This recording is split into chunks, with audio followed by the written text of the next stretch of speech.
아, 여러분 성령 이런 소리를 그동안 많이 들으셨을 거예요.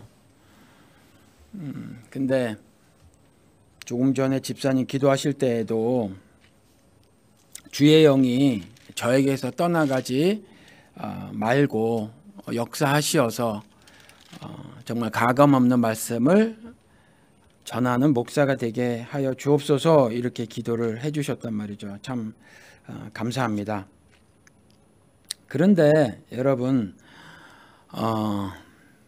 우리 교회에서는 제가 몇 번 말씀을 드렸는데 그 성령에 대해서 우리가 좀 다시 한번 오늘 얘기를 드릴게요. 이게 오늘 예수님께서 말씀을 하셨으니까 한번 말씀을 드리도록 하겠습니다. 37절서부터 39절에 그렇게 말씀하셨는데 여러분 성령은 그 신학적으로 두 토픽이 있는데 두 토픽이 가장 말이 많은 게 있어요. 뭐냐면 성령하고 죄예요. 성령하고 죄. 이 오순절 신학이 있거든요. 오순절 신학은 감리교 신학을 모판으로 해서 만들어진 겁니다. 이들이 주장하는 성령하고 그 다음에 나머지 전부가 주장하는 성령하고 생각이 많이 달라요. 굉장히 다릅니다. 많이 충돌해요. 많이 충돌하고 요즘에는 이제 신학이 교단을 넘나들어서 이 집 신학도 받아들이고 내 집 신학이 저 집으로도 넘어가기도 하고 막 그래요. 그래도 여전히 특징이 좀 있기는 하더라도 그렇습니다. 그런데 이 성령에 관한 부분이 굉장히 많이 왜곡되어져 있는데 뭐냐면 성령 그러면 떠올리는 단어가 파워예요. 파워, 힘 혹은 능력. 그래서 성령의 능력으로 이런 말씀을 많이 한단 말이죠. 근데 그런 것들이 성령에 대해서 참 오해를 하게 하는 말들이에요. 그리고 성령 받고 방언 받는다 이런 거. 성령 받고 방언 받는다. 성령 받고 방언 받는 거 그런 건 성경에 없어요, 여러분들. 은사는 성령님께서 자신의 뜻대로 그냥 골고루 나눠주시는 겁니다. 여러 가지 은사가 있어요. 방언만 있는 것이 아니라 여러 가지 은사를 자신의 뜻대로 이렇게 나눠주시는 거예요. 자신의 뜻이 뭐겠습니까? 자신의 뜻이 좀 더 많은 사람을 오래 참음으로 구원하시는 거예요. 그 일을 위해서 은사, 기프트 그걸 나눠주시는 거죠. 그렇죠? 그럴 때에는 사랑도 또 은사라고 하셨어요. 그 중에 제일은 사랑이라고 해놓고서 그래서 제가 지난주에 말씀드렸나요? 사랑이 수단이며 목적이다. 우리를 왜 사랑하셨죠? 의에 이르게 하기 위해서, 의로운 자가 되게 하기 위해서. 의로운 자가 할 수 있는 건 뭐죠? 사랑이에요. 그래서 사랑이 수단이며 목적이다 이렇게 말씀을 하셨단 말이죠. 그래서 은사를 살펴보면 은사도 사랑도 은사라고 기록이 되어 있단 말이에요. 이럴 때의 사랑은 수단으로서의 사랑이에요. 그렇죠? 뭐 목적이 될 수도 있겠죠. 그런데 아무튼 이 성령님께서 하시고자 하는 일은 뭐냐면 한 사람이라도 더 하늘 섭리를 깨닫게 해주시고자 하는 거란 말이에요. 그런데 여기에 우리가 자꾸 개입시킨 것은 뭐죠? 성령을 동원해서 성령을 슈퍼맨처럼 만들어서 성령을 동원해서 내가 원하는 것을 좀 취해보자. 이렇게들 생각들을 많이 하고 있는데 이게 오순절 신학이에요. 정말 개떡 같은 신학이죠. 그렇죠? 성경에는 성령이 그렇게 묘사가 되어 있지 않아요. 오늘도 이제 보시겠습니다. 예수님이 뭐라고 말씀하셨는지 보자고요. 우리는 성경이 있어요. 성경. 그렇죠? 이 성경을 통해서 하나님께서 자신이 하시고자 하는 말들을 담아놨으니까 성경이 뭐라고 말하고 있는가를 우리가 알아야 해요. 37절에서부터 39절까지인데 이제 초막절이 마쳐지게 되는 날인데 명절 끝날 그 마지막 날이거든요. 마지막 날 예수께서 서서 외쳐 가라사대. 이제 마지막 날이니까 되게 많은 사람들이 모여 있죠. 이제 또 흩어질 거예요. 지금이 기회니까 이제 외쳐 가라사대 소리쳐서 막 말씀하시는 거죠. 누구든지 목마르거든 내게로 와서 마시라. 그렇죠?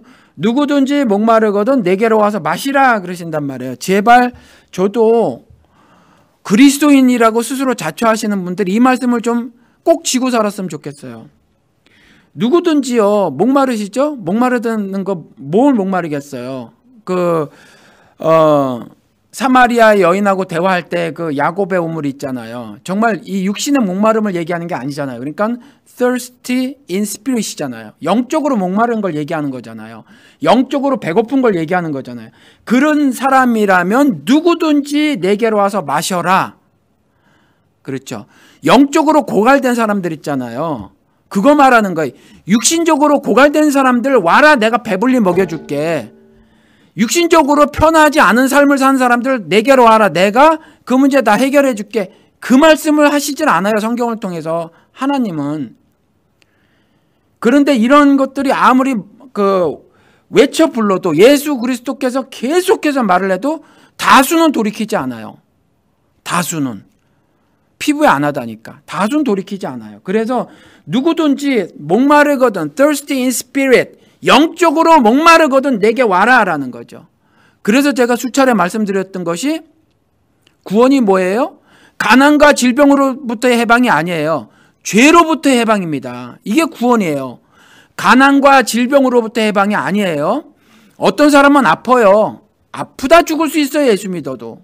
건강하다 죽을 수도 있죠. 그렇죠. 그런데 어떤 사람은 부자인 크리스찬도 있고 어떤 사람은 가난한 크리스찬도 있어요. 근데 성경을 통해서 하나님 말씀하시는 건 뭐냐 하면 어떠한 상황에 처해져 있더라도 하늘의 일체의 비결을 깨달아서 신앙의 절개를 잘 지키며 살아라. 이게 메시지예요. 가난해지면 부자 만들어주세요. 아프면 병 고쳐주세요. 이게 아니라는 거예요. 그렇죠. 목마르거든 내게로 와서 마셔라. 너희의 죽어 썩어질 것 가지고 기도하지 말고 영원할 것 가지고 기도해라 라는 거잖아요.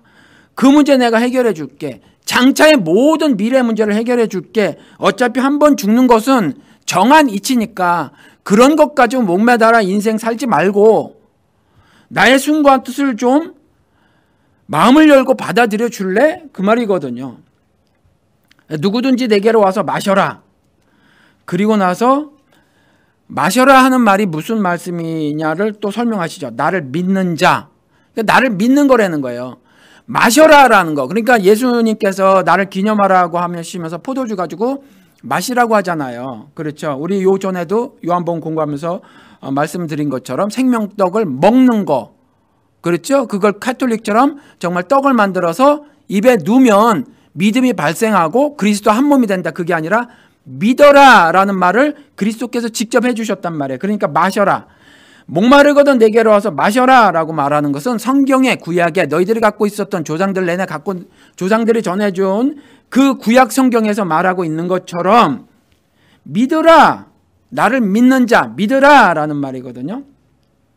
그러면 그 배에서 생수의 강이 흘러나리라 이렇게 말해요. 생수의 강, living water, 살아있는 물이죠. 생명수. 문학적인 표현이에요. 정말 배에서 물이 막 나오진 않겠죠. 그렇죠. 그러니까 뭔가 나로부터 흘러나간다는 거예요. 근데 뭐요? 생명의 수가 나한테로부터 흘러나간다. 뭐냐 하면 그리고 또 39절에 이는 그를 믿는 자의 받을 성령을 가리켜 말씀하신 것이라. 그러니까 이건 성령을 가리켜 말씀하신 거래요. 그렇죠. 예수님께서 직접 말씀하시기를 자신을 믿는 걸 목마르면 자신을 찾는 거, 그걸 자신을 믿는 거라고 말을 해요. 그러면 자신을 믿으면 성경에서 이미 말하고 있는 것과 같이 그 배에서 믿는 사람의 배에서 생수의 강이 흘러날 것이다. 근데 그게 뭐냐? 성령을 가리켜 하신 말씀이라. 이렇게 말씀하고 계시다는 거죠. 그러니까 나로부터 이제 성령이 누구에게 전달되는 거예요. 나로부터 누구에게 성령이 전달되는 거죠. 그러면 내가 성령을 받아야 되는 거죠. 그렇죠? 그러니까 내가 성령이 내게 있어야 성령이 전달이 되지는 거잖아요. 그러니까 여기서 나를 믿는 자는 그러면 예수 그리스도를 믿음과 동시에 성령이 내게 임하게 되는 거예요. 그렇죠? 성령이 아니고서는 예수를 못 알아본다니까요. 예수를 그리스도로 알아볼 수가 없어요, 우리들은. 그러니까 성령이 아니고서는 그 일이 가능하지 않아요. 그러니까 예수를 믿는 자는 이미 성령이 내 배에서 흘러나간단 말이에요. 그렇죠. 이것이 사도행전 1장 8절에 땅끝까지 이르러 내 증인이 되리라 하는 거잖아요. 그렇죠. 그리고 오순절날 성령이 임하시잖아요. 그렇죠. 그런데 이때 제가 말씀을 드렸지만 구약시대하고 신약시대하고 요 시대하고는 성령의 역사하심, 일하심의 모습이 조금 다르다라는 거죠. 구약시대에는 일부에게만 임했어요. 제사장, 몇몇의 왕들, 그리고 선지자, 이런 사람들. 그런데 요엘서에 예언된 것처럼 모든 믿는 사람들이 다 성령을 받을 것이다. 그리고 그것이 그 예언이 성취된 게 오순절날 사도행전에 기록이 되잖아요. 이제 모든 믿는 자에게 다 임하는 거죠. 그러니까 모든 믿는 자에게 다 임하는 거니까 이제 우리더러 뭐라고 해요? 너희들이 이제 제사장이야. 이렇게 말을 하는 거잖아요. 그렇죠. 그러니까 지금도 목사를 제사장 취급하는 건 내가 마음이 착한 게 아니에요. 내가 신앙생활 잘하는 게 아니에요. 하나님 앞에 패역한 겁니다. 반역한 거예요. 그리고 자신을 그와 같은 위치에 격상시켜 놓고 성도들을 그렇게 부하처럼 여기는 거, 그것도 반역하는 거예요. 하나님 앞에서. 한평생 그렇게 살아가는 분들이 한둘이 아니에요. 대한민국 교회에서. 한국 이민교회도 동일하고. 그렇죠. 그런데 여기서 분명히 말씀을 하고 계세요. 목마르거든 thirsty in spirit, 영적으로 목마르거든 와서 마시라. 그리고 마시는 것이 성경에서 이미 말한 것과 같이 나를 믿는 일이란다. 그리고 나를 믿게 되면 생수의 강이 네 배에서 흘러나갈 것이야. 이렇게 말을 하고 있죠. 내 배에서 성령이 흘러나간다라고 하는 것은, 그러니까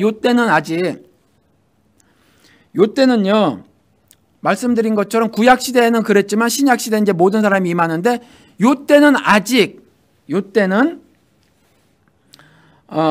예수께서 아직 영광을 받지 못하신 고로 성령이 아직 저에게 계시지 아니하시더라. 그러니까 요때는 약간의 과도기란 말이에요. 사도행전 그 초반부하고 요 예수 시대는 약간 과도기예요. 구약 시대는 일부에게 임했죠. 그리고 템포리로 임했어요. 임하시겠다가 떠나시기도 했단 말이에요. 근데 이제 내주하시는 성령 하나님이 되신단 말이에요. 이제 한번 내주하시면 영원히 내주하시는 거죠. 그래서 제가 그걸 고린도전서 12장 13절 말씀을 드렸죠. 부정과거 시제, 에오리스트 텐스라고.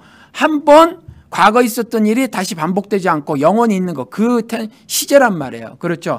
그래서 한 성령을 마시게 되었다라고 말하잖아요. 모든 성도가. 그렇죠. 헬라인이나 유대인이나 종이나 자유자나 모두 다 이전처럼 제사장만 혹은 왕만이 아니라, 그렇죠. 모두 다 헬라인이나 유대인이나 종이나 자유자나 모두 다 한 성령을 마시게 된다잖아요. 그렇죠. 그렇게 되는 거란 말이에요. 그러니까 요 시대는 아직 그래요. 요런 시기예요. 그래서 이렇게 기록을 해놓고 있는 겁니다. 그런데 아무튼 이렇게 성령을 받는 사람들은 내 배에서 생수의 강이 흘러나갈 겁니다. 생수의 강이. 이것이 신자들의 삶의 모습이 되어져야 하죠. 이것들이 신자들의 삶의 소망이 되어져야 하죠. 그렇죠.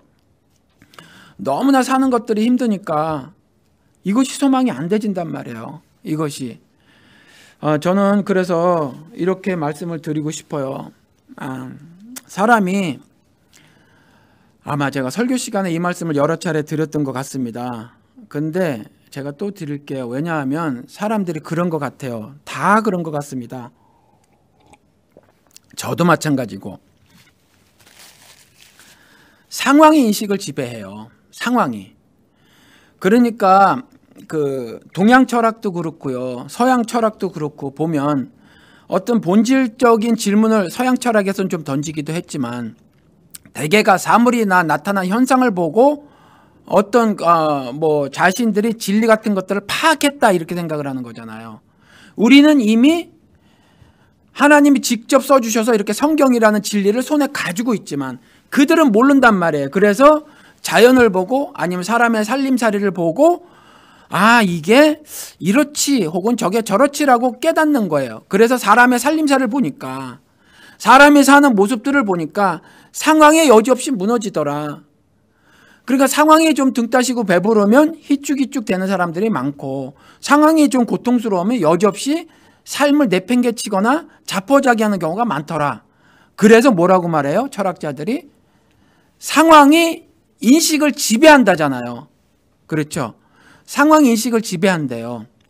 그렇죠? 상황 인식을 지배하는 경우가 많습니다. 우리가 육신을 입고 사니까. 그래서 진리가 너희를 자유케 하리라가 잘 안 되는 거예요, 사실은.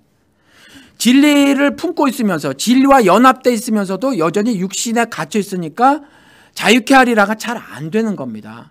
그래서 사탄 마귀가 그러한 세대의 가르침을 가지고 쓱 교회 안으로 침투하는 거죠. 어쩔 수 없지. 어떻게 진리가 너희를 자유케 하리라 말은 했지만 실상은 그게 불가능하잖아.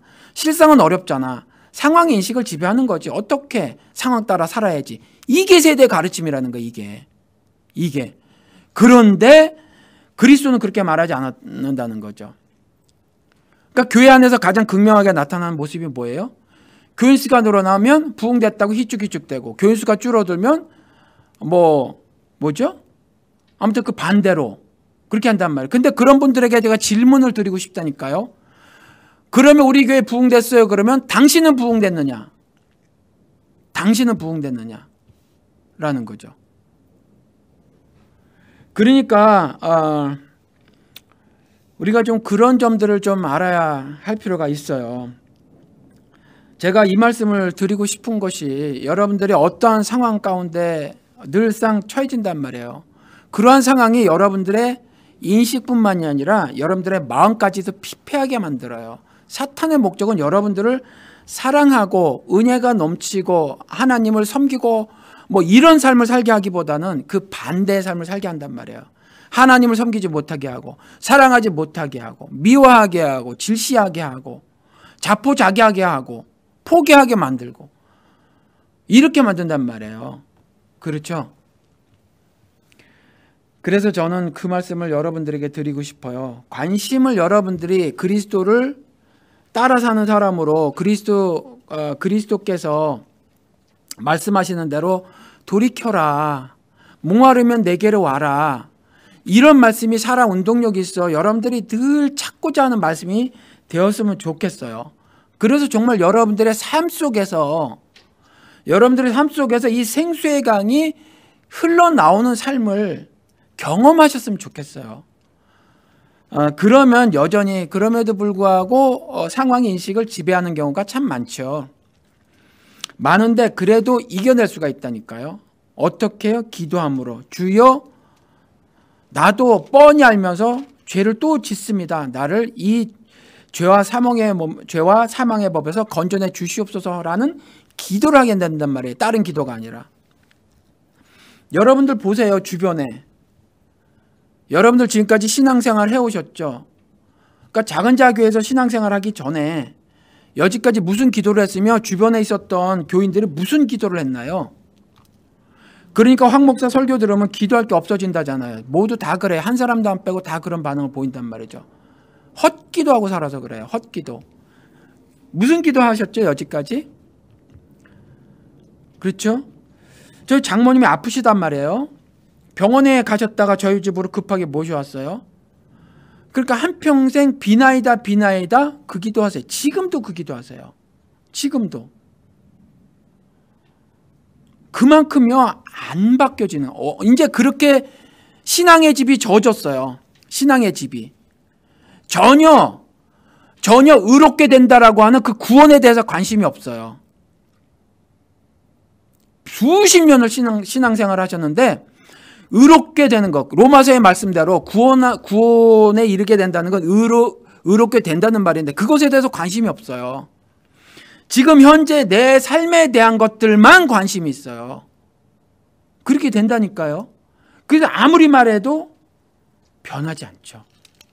그런데 오늘 예수님께서 다시 한번 마지막 날에, 그렇죠, 초막절 행사 마지막 그 큰 날에 말씀을 하시는 거죠. 외쳐 가라사대 누구든지 목마른 자는 내게로 와서 마셔라. 나를 믿는 자는 성경에 이른과 같이 그 배에서 생수의 강이 흘러나리라. 이렇게 말씀하시고 이것은 그를 믿는 자의 받을 성령을 가리켜 말씀하신 것이라. 이 말씀은 이제 예수님께서 말씀하신 것이 아니고 설명을 하는 거죠. 그렇죠. 이 말씀을 길게 말씀을 드렸어요.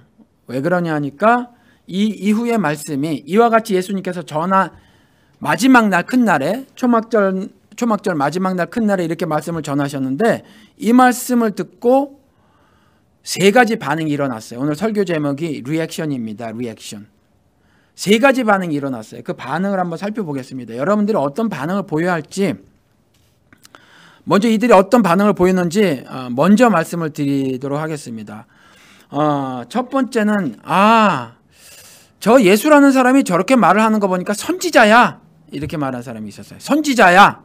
그리고 또 한 사람은 그리스도야, 이렇게 말하는 사람이 있었어요.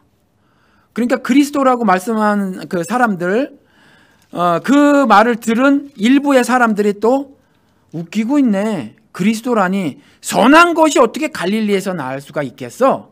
라고 하면서 그렇게 말을 하고 있지 않죠. 이렇게 세 가지 부류였었다라는 거죠. 근데 우리 선지자라고 했었던 사람들 보면 우리 여러분들 사도행전 3장 가보실래요? 사도행전 3장에 가보시면은 베드로가 설교하는 장면이 나와요. 여러분들 이 베드로 설교를 몇 번씩 계속 읽으시고 여러분들도 이와 같이 설교할 수 있다고 생각을 하시기 바랍니다. 말씀드린 것처럼요, 예수한테도 저가 배운 적이 없거늘 이러잖아요. 예수님이 속으로 그러셨겠죠. 그래, 아이들은 거로 쓰고 난 학교 다닌 적이 없어. 베드로와 요한도 마찬가지죠. 저들이 배운 바가 없거늘, 저들이 학문이 없거늘. 그런데 이런 설교를 한단 말이에요. 여러분들 모두 다 이와 같이 복음을 전할 수가 있습니다. 이 3장에 보면, 사도행전 3장에 보면 베드로가 설교를 하거든요. 근데 제일 처음에 그 성전 미문에 앉아있던 나면서부터 걷지 못하던 자를 고치죠. 그랬더니 사람들이 와 그래요. 와. 그랬을 때 베드로가 이렇게 말을 합니다. 우리의 권능과 경건으로 고친 것이 아니다. 그러니까 우리를 주목하지 말라. 여러분들 다시 말씀을 드려요. 능력 있는 주의 종에게 집중하시는 건 성경적이 아니에요. 무슨 말씀인지 아시죠?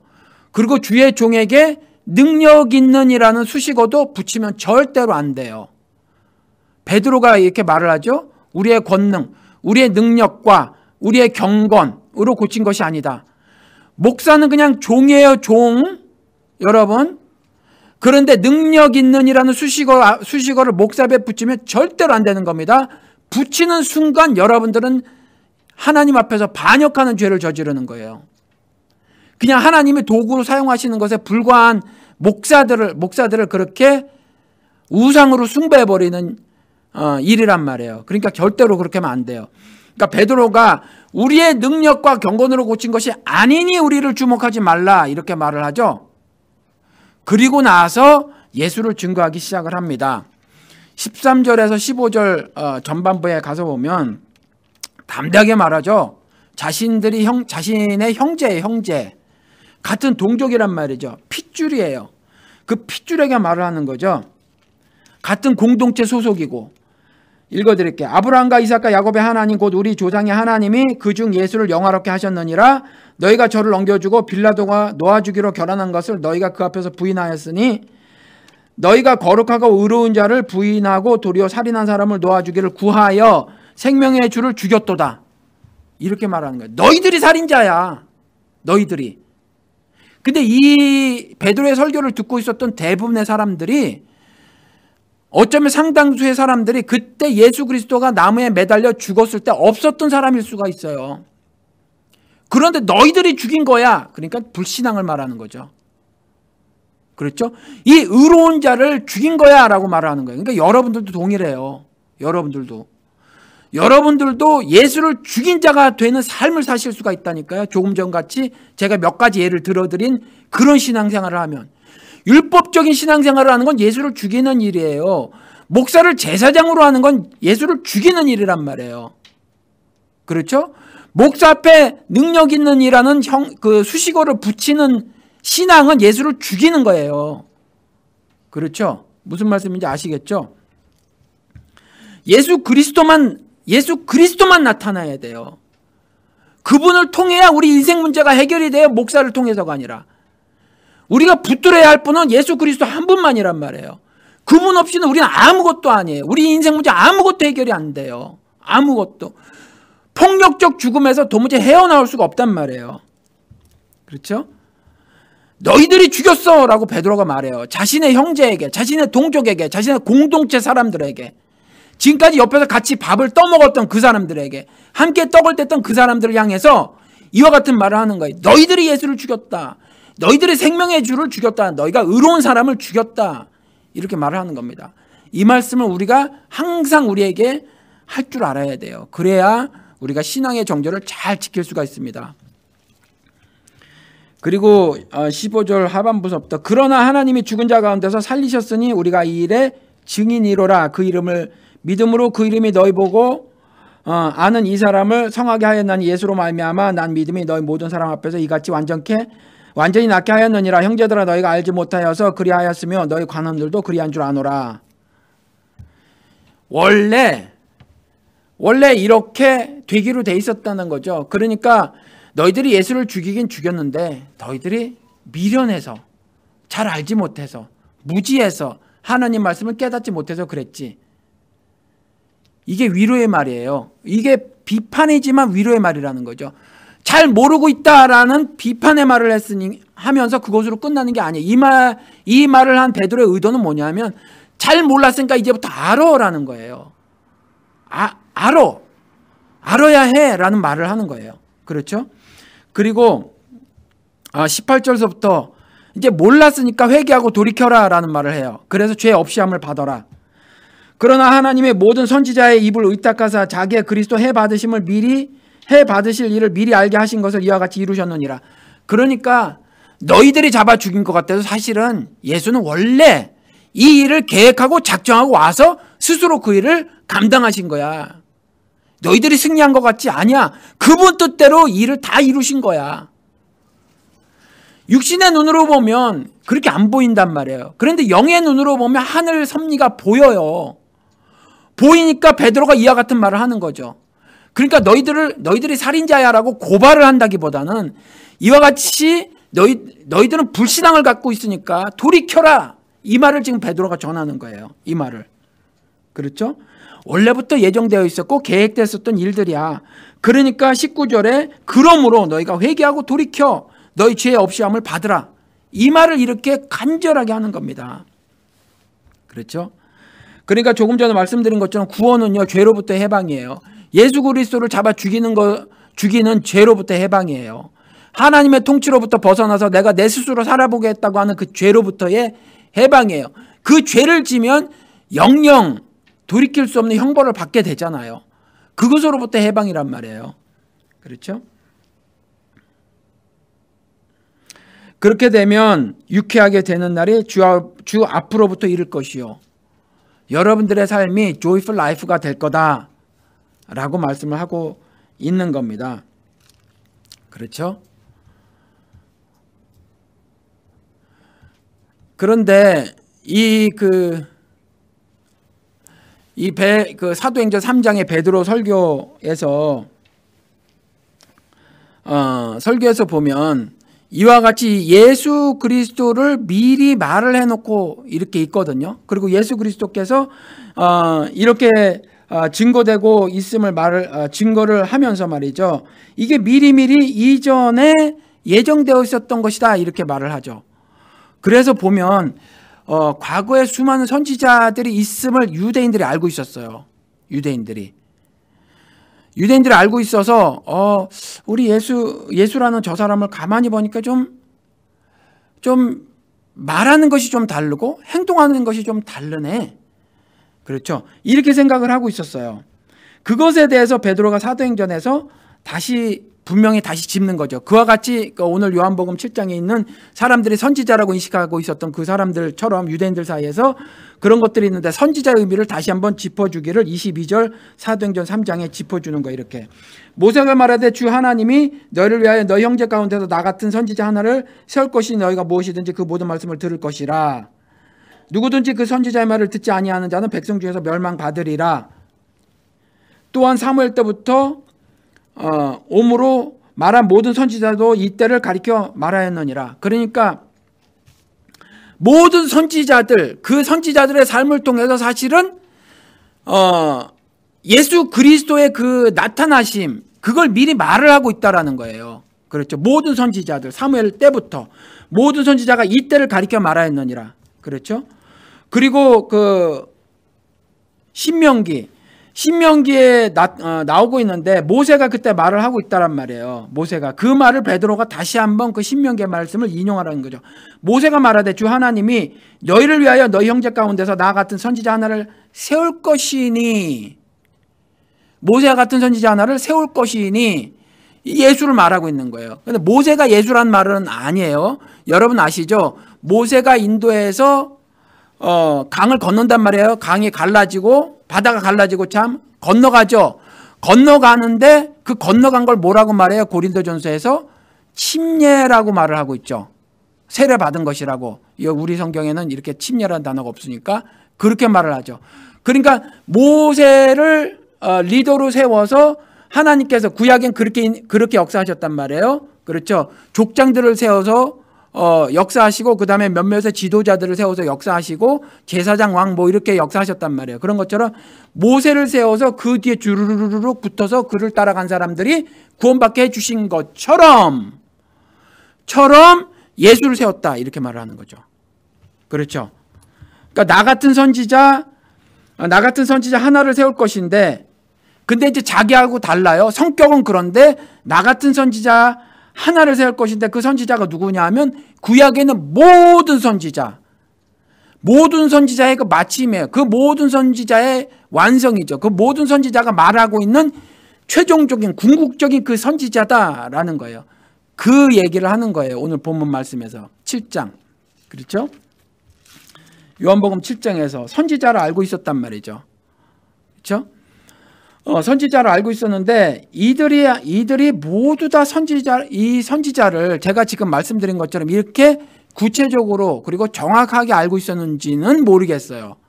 그렇지만 이렇게는 알고 있었다는 거죠. 적어도 부정적으로, 그렇죠? 부정적으로 알고 있었던 것이 아니라 예수의 말하는 것과 가르치는 것과, 그때 초막절에 난입해서 맘대로 소리를 질러버린 거란 말이에요. 그렇죠? 제가 그래서 비유를 들어서 말씀을 드렸어요. 제가 어느 대형교회에 예배 드리고 있는데 가서 그렇게 하면 누가 받아주겠어요? 안 받아주죠. 그러니까 당시도 똑같았단 말이에요. 제사장 서기관 다 있었어요. 다 있었는데 예수가 들어가는 거죠. 초막절 그 행사에 들어가서 막 중간서부터 소리쳐서 막 가르치기 시작했고, 오늘 마지막 날 큰 날에 그것도 큰 소리로 외쳐 가라사대 그러면서 막 말을 하는데 사람들이 들어보는 거예요. 들어보니까 뭐가 다르긴 달라요. 그래서 선지자라고 했던 거죠. 그 중에서 어쩌면 제가 조금 전에 선지자에 대해서 이와 같이 자세하게 알고 있었던 사람도 있었을 것이고, 어떤 사람은 그렇지 못한 사람도 있었을 거예요. 그리고 어떤 사람은요, 그리스도라고 알고 있었단 말이에요. 그리스도라고. 34절 35절에 가서 보면 너희가 나를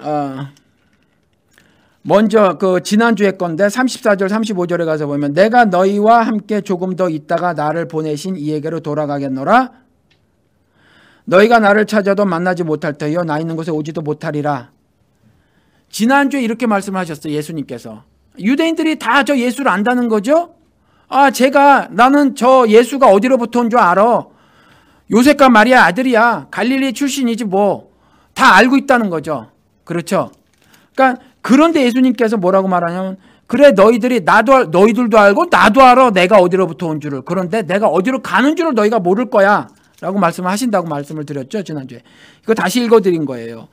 그렇죠. 나는 나 보내신 이에게로, 하나님 아버지께로 나는 돌아갈 건데 너희가 나를 찾아도 만나지 못할 거고 나 있는 곳에 오지도 못하리라. 이렇게 말씀을 하시니까 유대인들이 뭐라고 대답을 했죠? 제가 도대체 무슨 말 하는 거야? 뭐 헬라인 중에 가가지고 흩어져 있는 헬라인에게 또 우리에게 가르치듯이 가르치려고 하는가? 도무지 이해도 못하는 거예요. 아버지 나라에 대해서 이해도 못하는 거죠. 성경을 딸딸 외웠으면 뭐예요? 아버지 나라에 대해서 기초적인 지식도 없는데. 그렇죠. 동일하게 그 요한복음 14장에 가서 보면 도마에게 이렇게 말씀을 하시죠. 제자들에게, 무리들에게, 내가 어디로 가는지 그 길을 너희가 아느니라. 제자들에게 이렇게 말을 해요. 내가 어디로 가는지 그 길을 너희가 아느니라 이렇게 말을 했는데, 그때 도마가 이렇게 말을 합니다. 주여, 주께서 어디로 가시는지 우리가 알지 못하거늘 그 길을 어찌 알겠사옵나이까. 이렇게 말을 해요. 도마가 주여, 주께서 어디로 가시는지 우리가 알지 못하는데, 어딘지도 모르는데 그 길을 어떻게 알 수 있겠습니까? 라고 말을 하죠. 그랬을 때 예수님이 뭐라고 말하냐면, 내가 곧 그 길이요. 내가 곧 길이요. 그 길이요. I am the way. 내가 바로 그 길이다. 라고 말하죠. 그렇죠? 그러니까 여기서도 보면 예수 그리스도에 대해서 올바른 지식이 있으면, 그렇죠? 올바른 지식이 있는 사람만 천국을 갈 수 있어요. 예수에 대해서 올바른 지식이 있는 사람만 아버지 나라를 볼 수가 있단 말이에요.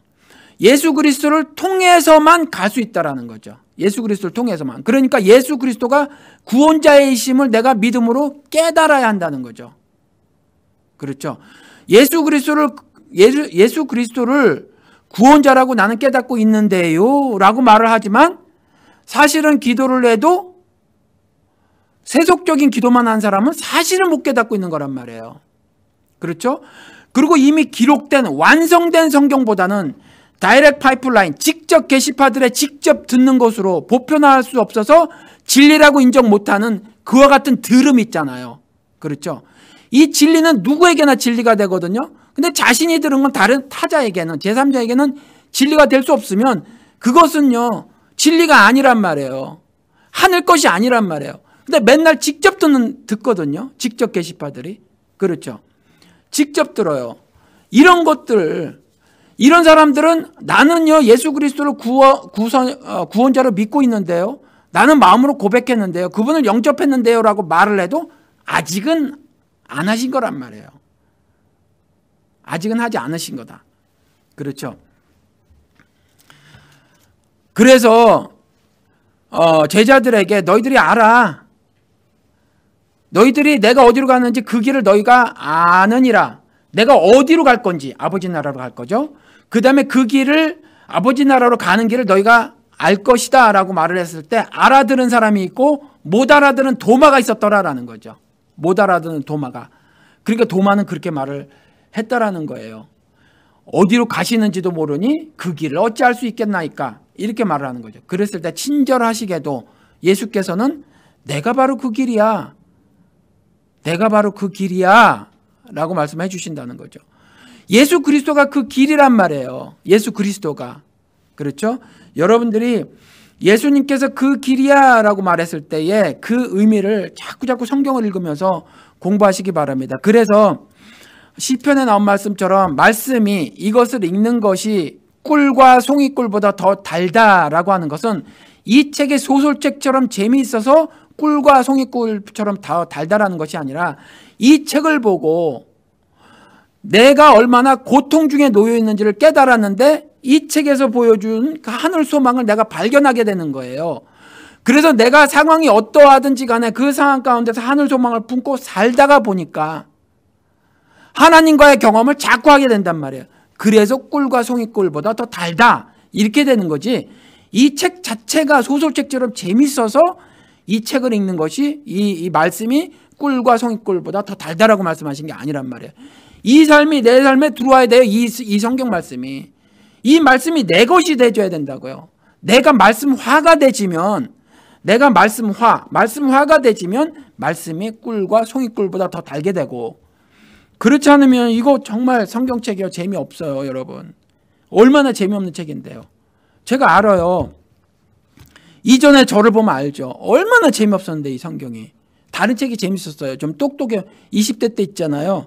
20대 때는 그 초반에 다 그러잖아요. 많은 친구들이. 저도 그 중에 하나인데 좀 더 현학적인 척하고 싶어요. 좀 똑똑한 척하고 싶은 거죠. 그래서 똑똑한 책들 있잖아요. 자기 수준에도 넘는 그런 책들을 막 인문학 책, 사회과학 책 그런 거 끄집어다 보고 막 이렇게 본단 말이에요. 그렇죠. 그런 책의 수준에 비하면 이 책은요 정말 수준 떨어지는 것처럼 보여요. 복음서 같은 거 보면요 로마 신화, 그리스 신화보다 훨씬 질 떨어진 신화처럼 보인다니까요. 이게 질 떨어진 신화처럼. 로마 신화, 그리스 신화 보면요, 교훈이 있어요. 교훈이 있단 말이에요. 근데 이거 보면 별로 그런 것도 없어 보여요. 아니면 있어도 내가 이미 다 아는 거, 그 정도. 그렇게밖에 안 보인단 말이에요. 그런데 이 말씀을 묵상해서 진리가 발견이 되고, 성령님께서 가르쳐 주시는 대로 진리가 발견이 되고, 그 다음에 성령의 강권적인 인도하심에 내가 내 무릎을, 내 환도뼈를 쳐서 순종하면 어떠한 상황 가운데서도 하나님께서 내게 은혜 베풀어 주시는 그것들을 경험하게 되면, 야, 꿀과 송이꿀보다 더 다네? 라는 고백을 하는 거예요. 아니면 그 고백이 안 되져요. 이걸 읽는 것 갖고는 꿀과 송이꿀보다 더 달달한 고백이 가능하지 않다라는 거죠. 그런데 이와 같이 유대인들이 몰랐어요. 그렇죠? 어디로 가죠? 당신이 도대체 어디로 갑니까? 헬라 지역에 가서 흩어져 있는 헬라인에게 가르치려고 해요? 우리한테 그러듯이? 이렇게 말하거나, 아니면은 제자들에게 말하는데, 나는 이제 갈 터인데 내가 어디로 가는지 너희들이 알 것이고 너희들이 길을 알 거라고 말을 했는데, 아는 사람이 있었어요. 요한복음 14장에. 근데 도마는 몰라서 나는 잘 모르겠는데요, 이런 사람이 있더라라는 거예요. 그렇죠? 이런 가운데에 어떤 사람은 선지자라고 고백하지 않고 어떤 사람은 그리스도라고 고백을 합니다. 그것이 41절 전반부예요. 어떤 사람은 그리스도라고 고백하는 것. 이 어떤 사람이 누구냐 하면요, 여러분, 구약시대의 남은 자, 렘넌트, 이거 아시죠? 그래서 제가 이건 정확치 않아요. 그냥 제 생각인데, 제가 가졌던 생각이라기보다 저도 교사가 있으니까 교사들의 말을 듣고 성경을 보니까 동의가 되진 거죠. 인정을 하게 된 거죠. 구원받는 사람 숫자 적습니다. 제가 그냥 현재까지 생각은 그래요. 현재까지 생각은. 그런데 이제 남은 자, 구약시대 렘넌트, 남은 자 7천 있었잖아요. 그것이 바울이 다시 한번 반복을 합니다. 로마서 11장에 가서 보면, 여러분들 로마서 11장 한번 가보시기 바랍니다. 로마서 11장에 가서 보면, 하나님이 자기 백성을 버리셨느냐? 아니다. 이렇게 말해요. 하나님이 자기 백성을 버린 것처럼 보여요. 왜요? 이스라엘이 망해버렸으니까. 그렇잖아요. 이스라엘이 망해버리셨으니까. 그리고 자기들이 배우긴 어떻게 배웠냐면, 이전에 노아 홍수도 배웠단 말이에요. 노아 시대 홍수도 어쩌면 싹 쓸어버려도, 그렇게 싹 쓸어버려요. 자기 조국을 남북으로 갈라놓으시고, 남북으로 갈라놓고도 부족해서 하나씩 멸망시키는데, 그것도 자신들이 율법도 없고 은혜도 없고 예배도 없고 제사도 없는 그와 같은, 언약도 없는 그와 같은 이방인들, 개 같은 이방인들을 들어서 자신들을 망하게 하셨단 말이에요. 싸그리 다. 그리고 그와 같은 상황에 처해져 있을 때 보는 거죠. 그렇죠? 그와 같은 상황에서 보니까 하나님께서 우리를 버리셨구나 라고 생각이 들 수가 있다는 거예요. 그래서 바울이 그러는 거죠. 하나님이 자기 백성을 버리셨느냐? 아니다. 아니다라고 말씀하시는 거죠.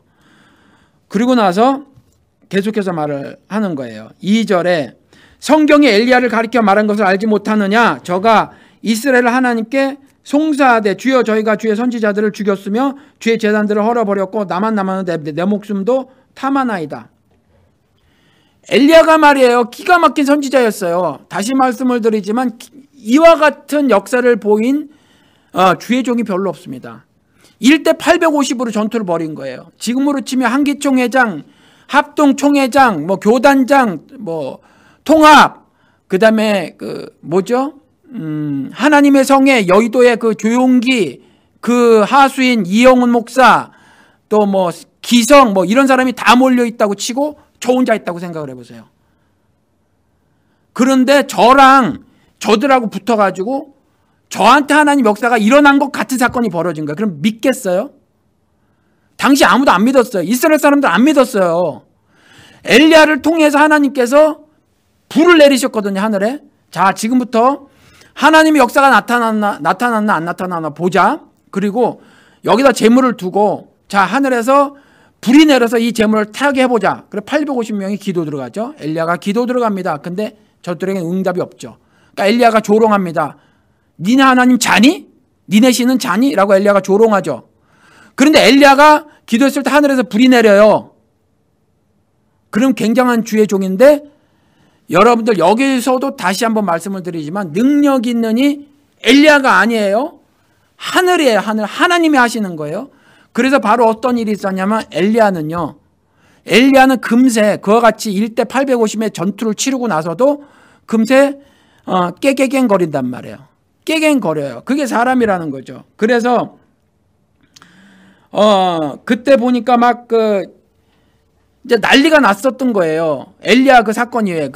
그때 그렇게 하고 나서도 이스라엘 사람들에게 물어보죠. 자, 이제 봐. 내가 기도할 때 하나님께서 이와 같이 역사하셨어. 너희들 어느 편에 설래? 그랬더니 모든 이스라엘 사람들이 그걸 보고도 하늘 역사를 보고도 엘리야를 안 따랐어요. 그냥 머뭇머뭇거렸어요. 하늘 역사를 직접 경험하고도 안 따릅니다. 엘리야를. 그리고 이제 주의 제단이 다 파괴가 되고 막 난리가 나는 엘리야가 도망가죠. 엘리야도 잡아 죽이려고 했단 말이에요. 그렇죠. 그래서 우리가 그 유명한 로뎀 나무를 알게 되죠. 가서 쉬는 거. 그렇죠? 그 기록을 지금 바울이 하는 거예요. 여기 11장에. 그렇죠? 그래서 주여 저희가 주의 선지자들을 죽였으며 주의 제단들을 헐어버렸고 나만 남았는데 내 목숨도 찼나이다. 저에게 하신 대답이 무엇이뇨? 내가 나를 위하여 바알에게 무릎을 꿇지 아니한 사람 7천을 남겨두었다 하셨으니 그때 이와 같이 사면초가 그냥 정말 엘리야도 죽음에 떨었단 말이에요. 그때 하느님께서 여호와께서 이 엘리야에게 하신 말씀이 바로 그거였다는 거죠. 바알에게 무릎 꿇지 않은 7천을 내가 남겨두었다. 바알에게 무릎 꿇지 않은 7천을 남겨두었다. 그렇죠? 그리고 바울이 계속해서 말하기를 5절에 그런즉 이와 같이 이제도 은혜로 행하심을 따라 남은 자가 있느니라. 그 남은 자만 구원받는 거예요. 그 남은 자만. 여러분 이 유대인들에게도 말을 하는 거예요. 9장에도 형제가 아니죠. 우리 같은 믿는 형제가 아니에요. 그냥 유대인들이에요. 근데 내 고륙 친척 내 핏줄을 나눈 사람이니까 형제라고 말하면서 내가 차라리 그리스도에게 끊쳐질지라도 이들에게 정말 복음이 전해졌으면 좋겠다. 그렇죠. 그래서 입에 있고 마음에 있는 거 이미 전달된 거 그것 좀 제발 마음을 열고 받아들여라라고 바울이 간절하게 말을 하는 거죠. 지금도 또 동일한 말을 하는 거예요. 그렇죠. 이와 같이 남은 자가 있다. 상황이 아무리 엄혹해도 내가 내 눈을 뜨서 보면 정말 패배한 것 같아요. 예수가 사회과학적 시각으로 보면서 예수는 패했죠. 그런데 이겼다잖아요. 그분이. 그렇죠. 그분은 이겼다잖아요. 세상 시각으로 보면 진 거라니까요. 두 증인은 졌어요. 아니 한 20만 증인 그러시지. 하필이면 두 증인이에요. 그렇죠. 하필이면 남은 자가 7천밖에 안 되냔 말이에요. 우리 교회 작은 자교회 하필이면 구원의 손길을 들을 자가 little ones, small group of people. 그렇죠. 아주 적은 수란 말이에요. 그 성경을 통해서 보면 구원받을 자가 몇 명 안 돼. 우리 교회 부흥됐다 아무리 난리치고 춤을 춰도 당신 부흥됐느냐는 질문에 대답 못하면 그 사람 아직 아니란 말이에요. 큰일 났단 말이에요. 사실은. 그렇죠.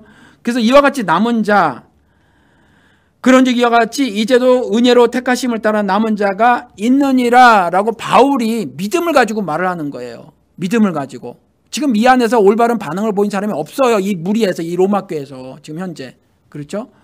바울을 환대한 사람이 뭐 몇 명 있는지 모르지만 없었단 말이에요. 거기다 대고 이와 같이 바울이 말을 전하고 있는 거예요. 그 사람들이 오늘 41절 전반부에 어떤 사람은 그리스도라 하며 이와 같이 신앙 고백을 하는 거예요. 초막절에 쳐들어와서 초막절에 성전에 쳐들어와서 막 그 제사장이고 뭐고 다 무시하고 외쳐 가라사대 하면서 막 가르치는 거예요. 예수님 막 가르치는 거예요.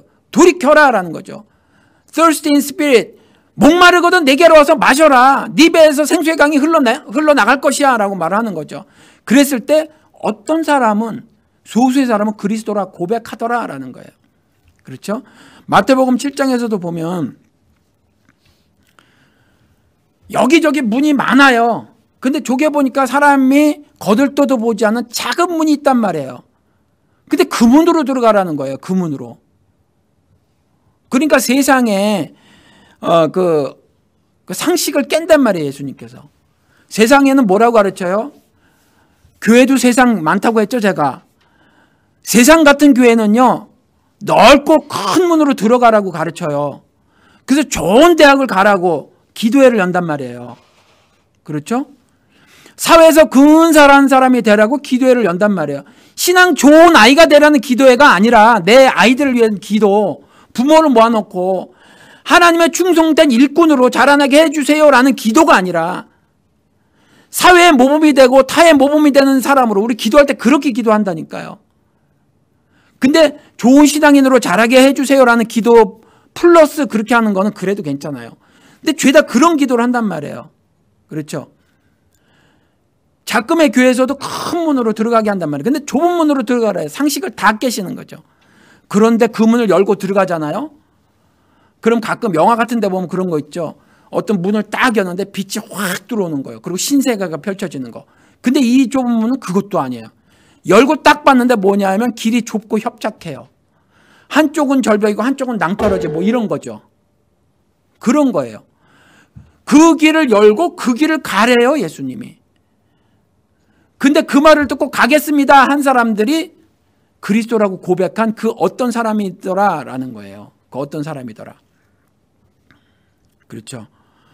그러니까 제가 오늘 선지자다라고 말한 사람이 있어요. 예수 그리스도께서 이렇게 말씀하셔서 선지자다라고 고백을 한 사람이 있고 그리스도다라고 고백한 사람이 있어요. 두 사람 다 좋아요. 근데 그리스도다라고 고백한 사람은 정말 다 깨달은 거죠.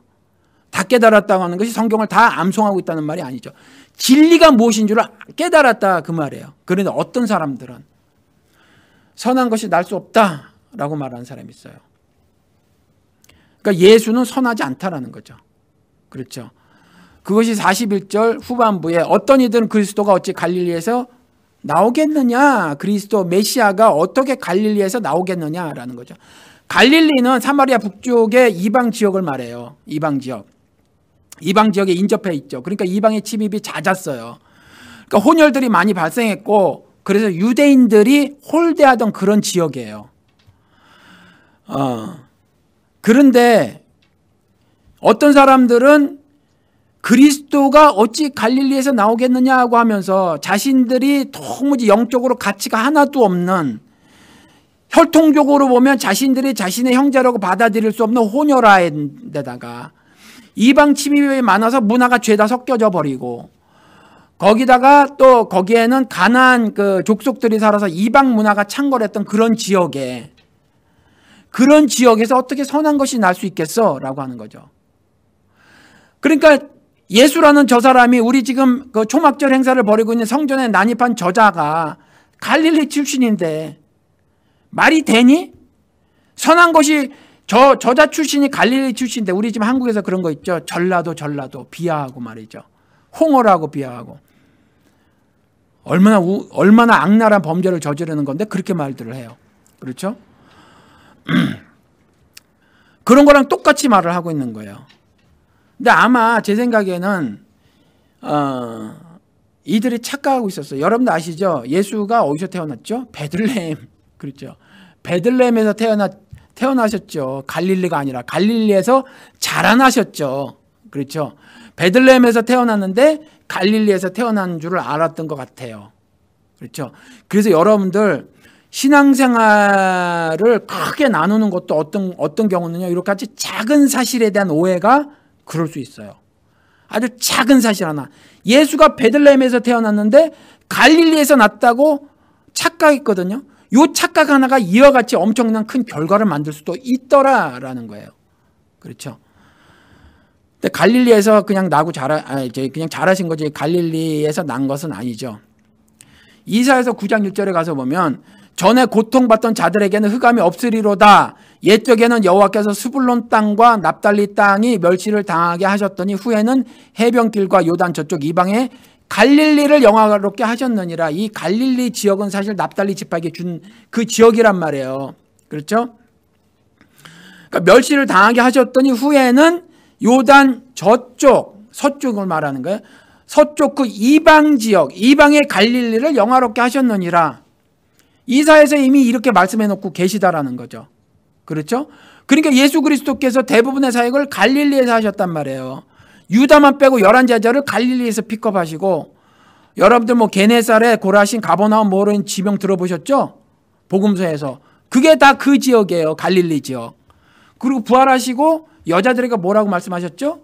너희들 갈릴리로 가라. 먼저 내가 거기로 갈 거야. 거기서 제자들을 만날 거야 라고 말씀하시죠.